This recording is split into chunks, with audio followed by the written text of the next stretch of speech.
এসো ভালোবাসি দেশকে, দেশের মানুষকে, যাদের দুঃখের শেষ নাই। এসো ভালোবাসি দেশকে, দেশের মানুষকে, যাদের দুঃখের শেষ নাই।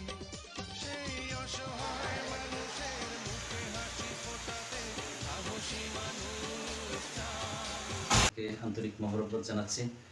আমি আলহামদুলিল্লাহ ভালো আছি, কিন্তু ভালো নেই আমার এই দেশের কুমিল্লা, ফেনী, নোয়াখালী, খাগড়াছড়ি সহ 8টি জেলার জনগণ, যাদের যাদের ঘরবাড়ি অতিবৃষ্টি এবং আমাদের প্রতিবেশী রাষ্ট্রের কুআচরণের কারণে আজকে তারা তাদের ঘরবাড়ি হারিয়েছে, ঘরবাড়ি পানির নিচে তলিয়ে গেছে এবং সেখানে প্রাণী সহ সব কিছুই এখন একটা বিপর্যস্ত অবস্থার মধ্যে আছে।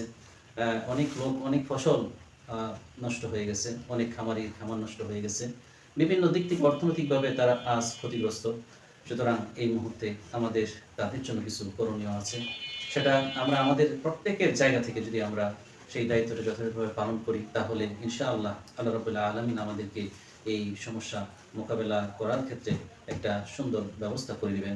সম্মানিত দর্শক শ্রোতাবৃন্দ, এই জন্য আসুন আমরা যারা যাওয়ার জন্য সামর্থ্য আছে আমরা গিয়ে তাদেরকে দেব, কিন্তু যাদের সামর্থ্য নেই কিন্তু দেওয়ার মন মানসিকতা আছে, তারা কি করবে?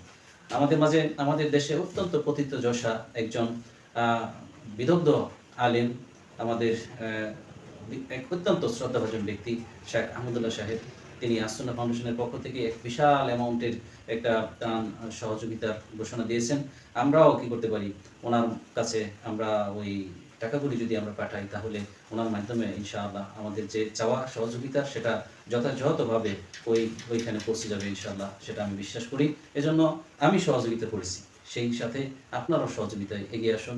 এবার প্রত্যেকে যদি এগিয়ে আসি, তাহলে আমরা আমাদের ভাইদেরকে আমরা একটা সুন্দর একটা পর্যায়ে নিয়ে আসতে পারবো। বেশি দিন সেই অবস্থা হয়তো থাকবে না, কিন্তু আমি আপনি একটা সময়ে, দুঃসময়ে, একটা বিপর্যয়ে পাশে দাঁড়াতে পেরেছি, সেটা কিন্তু সব সময় থাকবে, দুনিয়াতেও থাকবে, পরকালে আল্লাহ উত্তম বিনিময় দান করবেন। এজন্য আসুন আমরা আমাদের প্রত্যেকের স্ব অবস্থান থেকে আমরা সহযোগিতার হাত বাড়িয়ে দিই। আসসালামু আলাইকুম ওয়া রাহমাতুল্লাহ।